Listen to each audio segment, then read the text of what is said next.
Let me fire off an invite to Bobby and we will get rolling.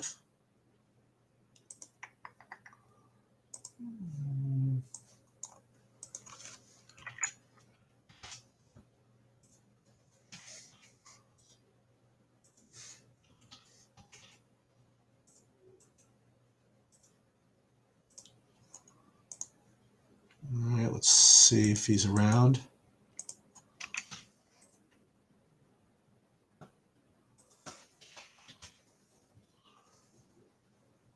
Okay.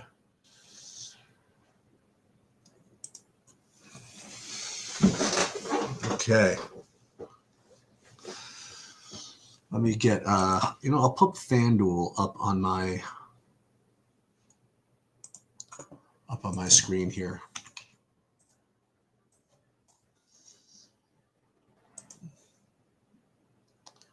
Not a very good golf slate for me. Just for my own stupidity, not stupidity, I guess laziness. I basically had Patrick Reed in about 50% of my lineups. So that was the end of that. And I had Tyrrell Hatton in a whole bunch of them too. So unfortunately, hopefully people took my advice. I mean, I have 70% fee now, which I thought was a tremendous play. And I did mention that if you're going to play anybody over 10K, it was going to be Rahm. So hopefully you guys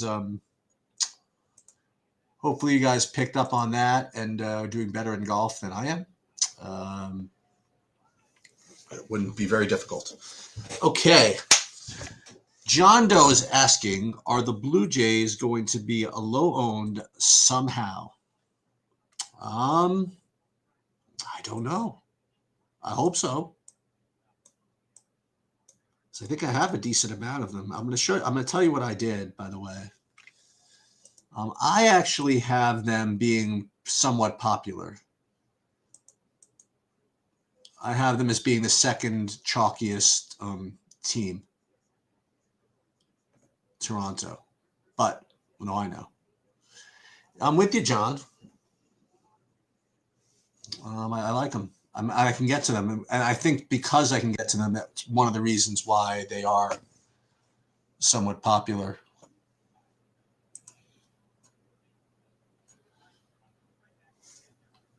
I have a couple of semi-public service announcements. I was going to wait till Bobby shows up for those. There he is. I see him. There he is. There he is. What's up, guys? Sorry, I'm sweating profusely because the sun just popped out and it's burning up there. Sheets, go to your public service announcements. Oh, okay. Public service announcements. First, good news. So we just did a 1-hour soccer video with me and Chan, where I asked all the questions, which well, not all of them, but some of the questions that were on my mind about how to play DFS soccer. And we talked about that, and then we went over the slate. For those of you who are interested in playing EPL, he's going to be a really, really good resource for you guys. So I would take a look at those videos, get on the Discord. I also am putting up projection sheets for soccer as well. That actually flows into my next announcement. Okay, so that's good news. Well, good news for me. I'm going away for a couple of days, and my content is going to be very limited.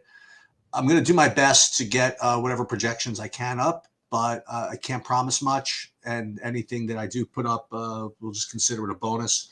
I'm probably not going to be available on the recordings through Tuesday, but you guys are sick of listening to me anyway. Between Bobby and whoever else we can get to come on in, and Chan will be doing soccer and LOL, and Bobby will figure out a way to make it work.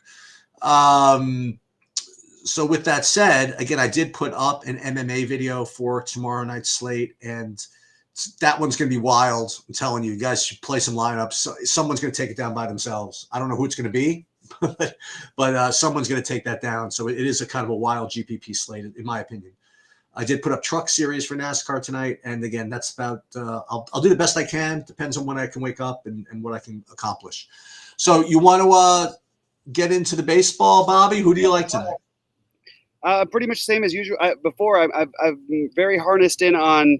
I have a lot of 2-3 late man Yankee stacks, but mostly it's Atlanta and Toronto are my favorites. Toronto is the team I have the most exposure to on both sides. I like everybody 1 through 9 of their lineup, especially 1 through 8.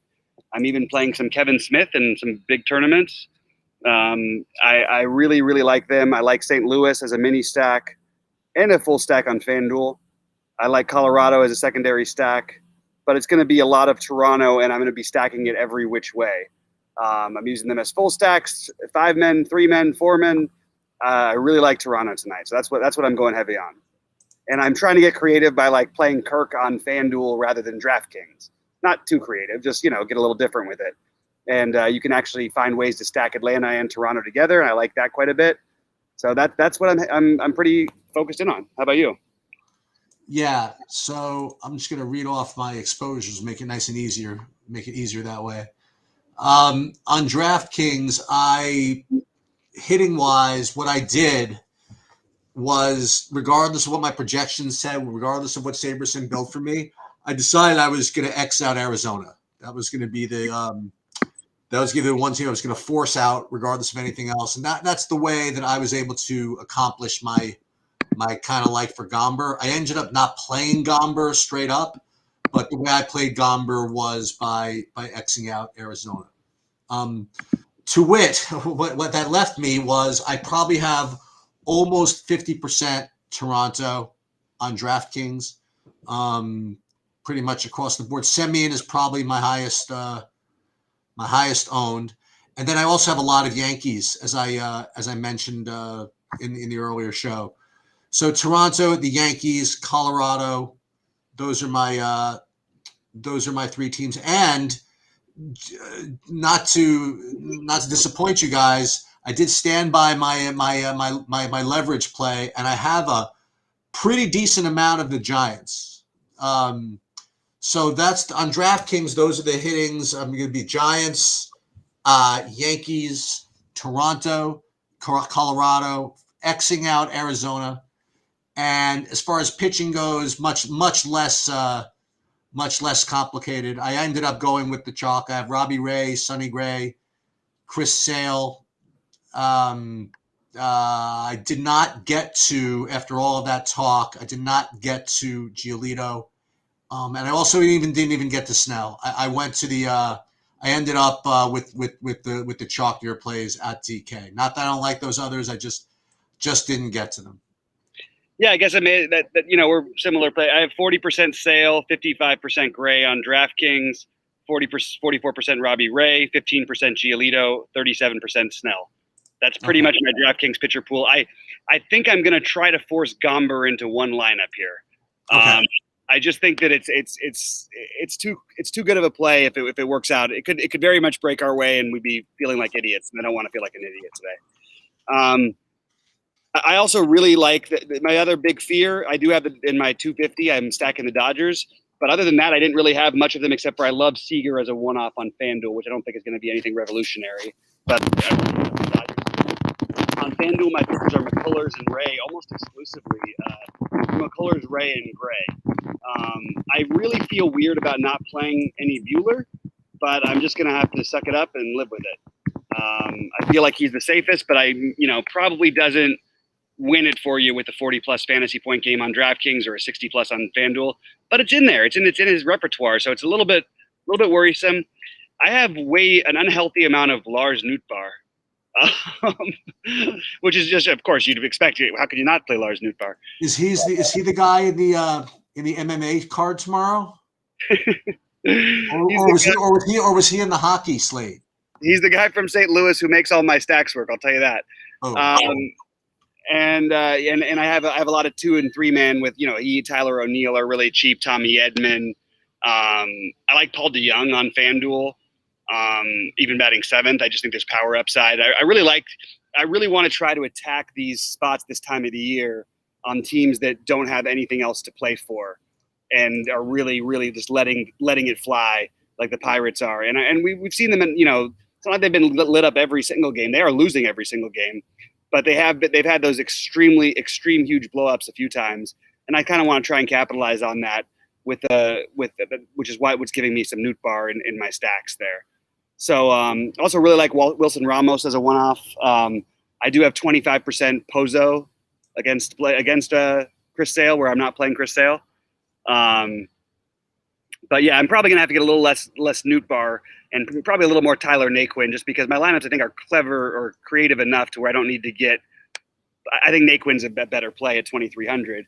And I probably, unless I'm making more than a 3-man for a 2-man stack, there's no reason to play Newt Bar over, which is what I've got currently in my big one.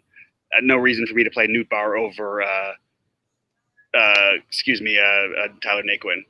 The other thing I would say, by the way, is that I am also true to my my numbers from earlier as well, in that I am getting those Minnesota value guys throughout my lineups. And you know who I have like 30% of? A guy, not from Minnesota, but one of the guys you mentioned earlier with the Kevin Smith. Yep. I've got 60% of him on DraftKings right now. And there you have it. Well, that's making me a little nervous. The guy had some power in the minor leagues. That's enough for me. I mean, in this stack, the problem is there's so many good ways to stack this Toronto team. You know what I mean? Every time I try and do it, I find it really easy to fit 7 of them in my lineups. Yeah. And you know me, I'm the guy who usually likes to do the 4-2, all this stuff. I just want to hammer this Toronto situation. So I'm actually just sort of redoing it many different ways rather than getting – look, I'm going to miss out on some Colorado. I'm going to miss out on some Dodgers. But I really like when I focus in. And lately, by the way, the best results I had, even the other night, oddly enough, my team only scored 4 runs that I was really focused in on. But all the good wins I seem to have are when I really do dial in these days. And I want to dial in mostly on Toronto with some Atlanta, St. Louis situation, picking up some of those situations. So go ahead. No, I was going to say, I did notice one thing that I have on FanDuel, which I need to get rid of. I don't believe that is wise to have any Mikolas on FanDuel.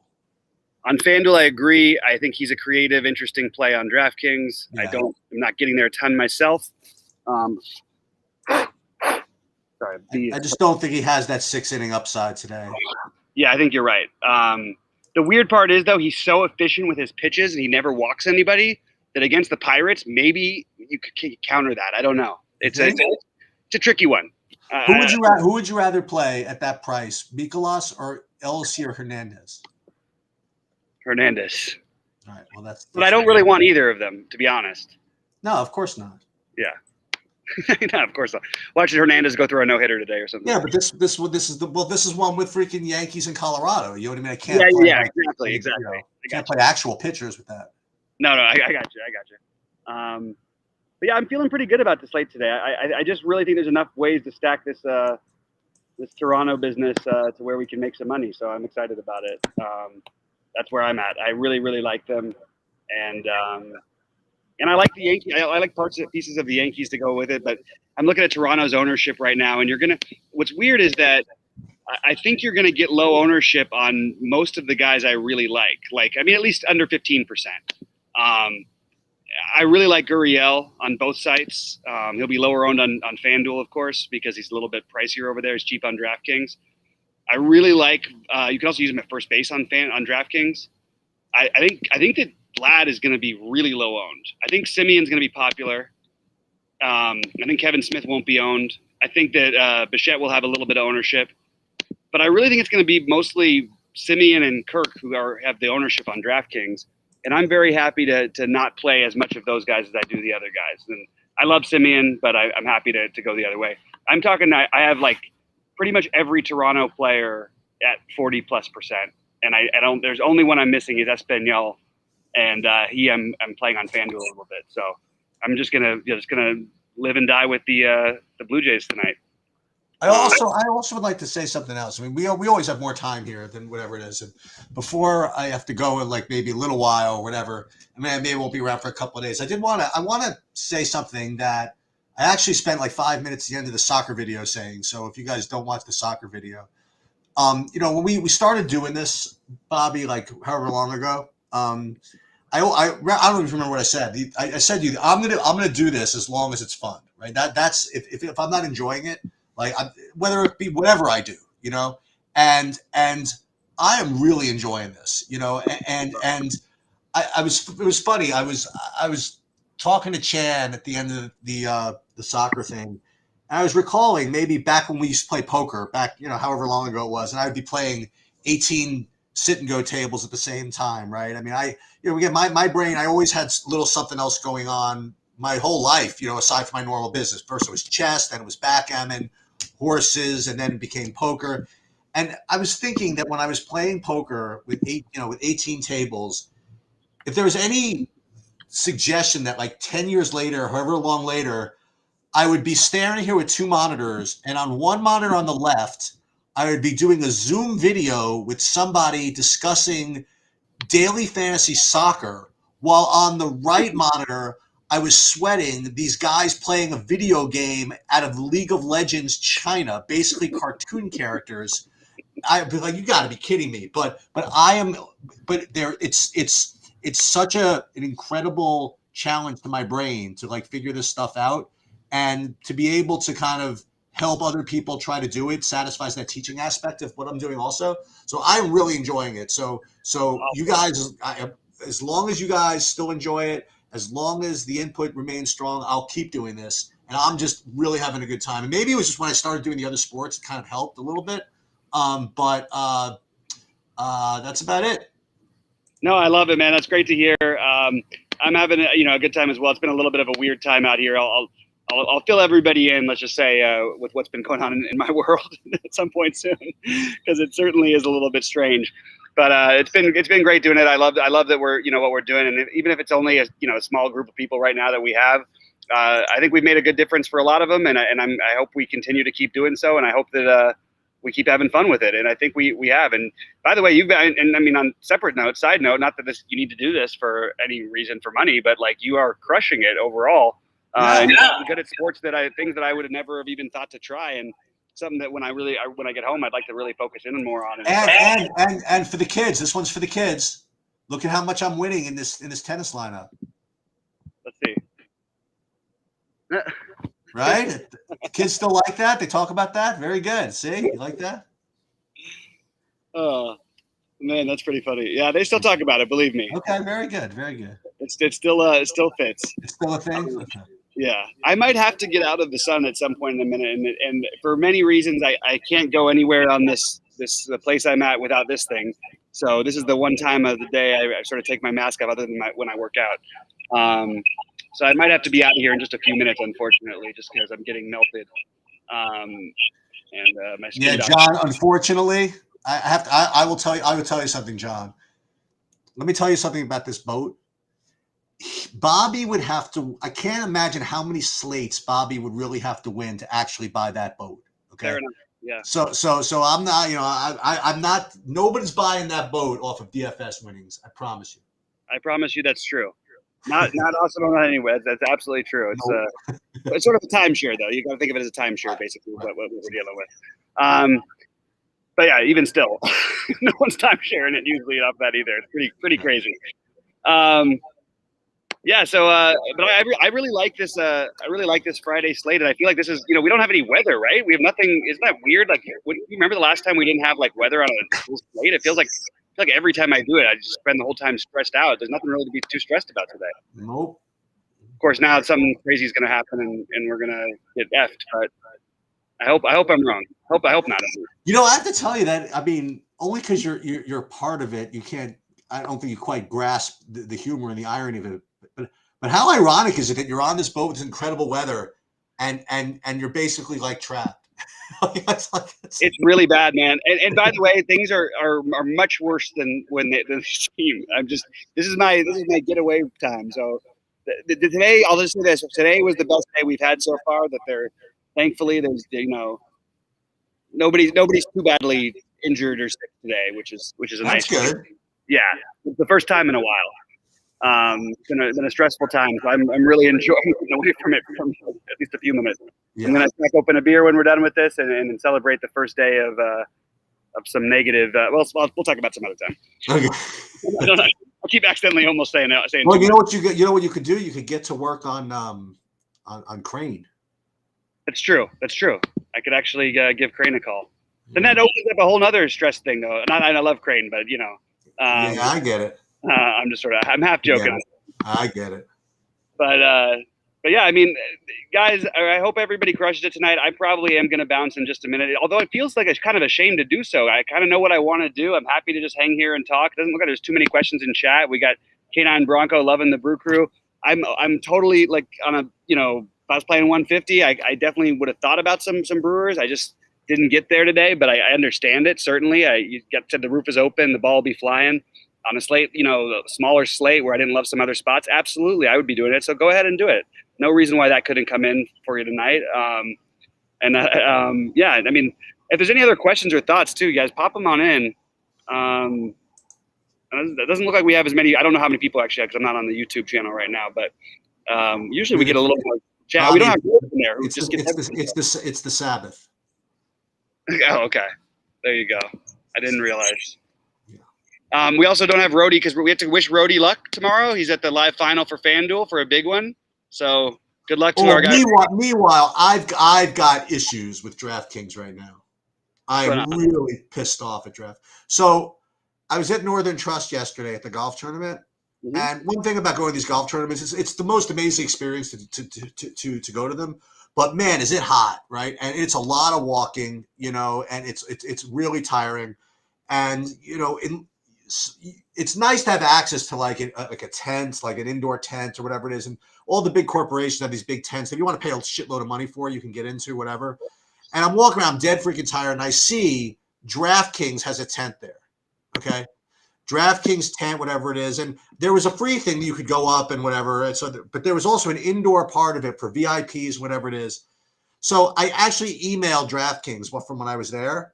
And I'm like, hey, do you think you could get me in, whatever it is? They didn't even freaking respond. I am really that is ridiculous with them right now. That's annoying. You know what? If next time, let me know that happens, man. I'll talk to you. Well, I'll send it to you anyway separately, my host information, because they've been pretty good about hooking me up with stuff like that, and that's really ridiculous. You play way too much in way too many different sports for them to not even respond. So we can straighten that one out.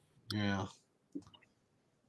But what was it? What was the so I actually didn't even. I feel good. Did you play golf? I didn't. What's happening in the golf? I didn't play. I went over this earlier. I had 60% Patrick Reed. I didn't even realize that he dropped out. I was in an Uber on the way to the tournament. I checked all my lineups before I left, and it was fine. And then after I left, I guess he announced that he was out. So those were dead. And then I had a whole bunch of Hatton, so that's dead. But like if anybody listened to me, one of my favorite plays is Finau. And then I also said, if you're going to play anyone over 10K, make sure it's Rahm. And so hopefully people did better than me. As I mentioned, it can't be that hard to do.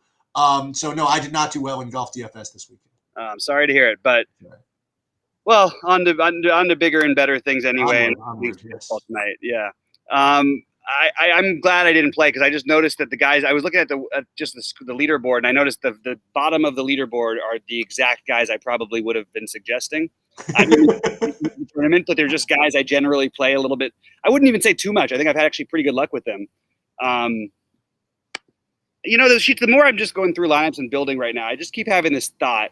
Yeah, it would really, really be kind of sickening if the Dodgers went off tonight and I didn't have a little more. I told you this. I know.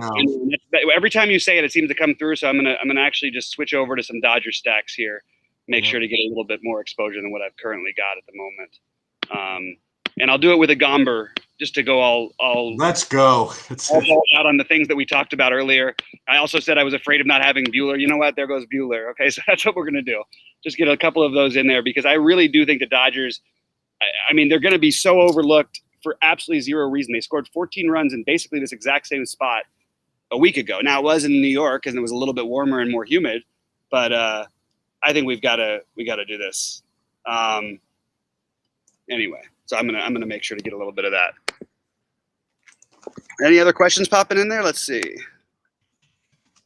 John's liking the Gomber idea. It feels weird, especially coming off the injury. But I just think that, we got a guy with upside at 5,900 who's put up, 25 plus in this spot, like in worse spots than this, like, I don't know, 4 or 5 times this year. Why wouldn't we take a shot against the worst team in baseball? Yep. I'm just building here. Guys, let us know if there's any other stacks you're on that we're not thinking of, because I'm always happy to hear what other people are doing, even if it's not something I'm not going to change what I'm doing to go over to it, but I'm always curious. Let's see this. 1, 2, 3. Oh no. Happened. I accidentally clicked the escape button when I had my Dodger stack almost done. Oh my. That's, usually a bad sign, but who cares? I'm not gonna worry too much about it. But yeah, that one night, I thought I was tilted. The next day we had plenty. It was a great, great realization that there's a lot more important things than these things when you get some other interesting news, which was really sad. I mean, we're not sad, but it's kind of scary for my family. But it was, I've never been so sure in a baseball tournament that I was going to win and the crazy part is it was the minimum I felt like I could have won was 50,000. The minimum. I was going to win the Grand Slam, and I was going to win the Monster pretty easily, I thought. But I actually made a pivot to switch off one player. I did a Will Smith for Brian Reynolds in one of my tournaments, and the one with Brian Reynolds ended up doing better. But I still thought I was going to win that one, and then I had 2 of the same entries of the original one with Brian Reynolds, needing only 4 more points to win the slam or whatever. But I only needed 8 more points to win the $3 for another 50,000. So there was a good shot at 120,000 off of literally, I kid you not, I think $500 in entry fees. It was really not on a small, not a small slate, but on I couldn't believe how that one finished up. My cousins were with me, and now since then they've been playing. Of course, they're converted now. They're playing DraftKings every day because of it. Oh no! So it's it could be a blessing in disguise that I didn't win more. I don't know. For that, although it seems like they're kind of chasing for me. I don't know what's going on. Right. That's what happens, I guess. But all right, let's see what we got. Sorry, I'm just gonna make sure I get this in. Did you play much Luke Voigt today? I'm guessing a lot of people are going to. Yeah, I got 33% Luke Voigt. I'm a little concerned. He did a press conference, okay, and it was kind of sad to watch because, he's actually making some good points in there. He's going, I think I deserve to play as much as Rizzo does. I did lead the league in home runs last year, and he's got a kind of a good point. Like, I think Rizzo's a really good all-around professional hitter. The Yankees need lefties. It all makes sense, but I don't think that Luke Voigt is like, if you give them a full season, why is Luke Voigt a worse player than Anthony Rizzo? So, but I do think there's some pinch hit risk, not necessarily for him, but like somebody else will be pinch hit and then he'll be taken out of the game. I could see that happening unless the Yankees jump out early. I have an announcement to make, so I'll share with all you guys here. So I'll expand a little bit on this. So those of you that that say, oh, school's irrelevant, that you really shouldn't work hard, that street smarts is more important than regular intelligence and all this stuff. I want to give a shout out to somebody. So, you know how you hear these stories about these kids that, oh, he got like a perfect score on his SATs, you know what I mean? But they really didn't actually get a perfect score on SATs. They just whatever. So I have a younger brother. He's about 14 years younger than me, actually. He literally got a perfect score on his SATs. He got 1,600 SATs. He went to Wharton, and just this nicest guy on the face of the earth. He's just wouldn't hurt a fly. Just does his work. Just super intelligent kid. Whatever it is. He wanted to. He liked sports, and I always joked with him. I said, "Listen, the best job you can get, okay." You should judge your career choice on what kind of ticket you can get in that job, right? That's what I said, when I was like 20 and he was 6, pretty much. So he wanted to get into sports, and he got involved in some small little company that helped advise on team purchases and things like that. Worked out of Cherry Hill, and then about 12 years ago, he was poached by them, actually by the NBA. Like David Stern, when he was there, says, "We want David Haber to work for us at the NBA." So he worked in the finance department for the NBA for like 12 years. He was, he was just like that guy who just knew everything. And he was just, never really the social guy that would take people out to dinner, but he was always behind the scenes guy that knew how to crunch the numbers. He knew everything about all the collective bargaining agreements, stuff like that. And he was basically second or third to the CFO. And, when I would want tickets, I reach out to him, and he was very straight laced. Like, I've only allocated certain tickets. He would, he's a real straight guy. And the actual CFO, like 2 weeks ago, took a new job, and they named my brother interim CFO of the entire NBA. And it's just really the most ridiculous thing on the face of the earth, So That is unbelievable. yeah. So I mean, I don't know if it's gonna, if they're gonna look for someone else or whatever it is, but for now, he literally is the CFO of actually the entire NBA. That is absolutely. I'm really proud of him. And it's so funny. When I saw him, we're at the Hamptons this last month. I'm like, so someone asked, so who's your favorite team? He's like, we're actually not allowed to have a favorite team. But that's like his answer. You know what I mean? Yeah, like, yeah. With the NBA regulations, we do not have a favorite team. And I'm like, okay. That's Crazy. So that's some good news. We're talking about some family stuff. That is some just insane news on the Haber front. That's incredible, man. That's really cool. Yeah. Any other questions here? Adam's asking about the owner, the pitching with so many extreme umpires and ownership. I don't know Taylor Garcia specifically. Which Taylor Garcia? Am I missing some people? Is there? I mean, is there a Taylor or Garcia pitching tonight that I somehow? I don't know. Is that the umpire's name? Oh, I guess that's who's the umpire he's talking about. Yeah, with Chris Sale, I'm not terribly concerned. He's not really a guy who has a ton of command issues. I think it's a huge benefit to Robbie Ray. I do actually prefer Robbie Ray to Chris Sale, which I mentioned earlier. Bueller's got an extreme pitchers umpire.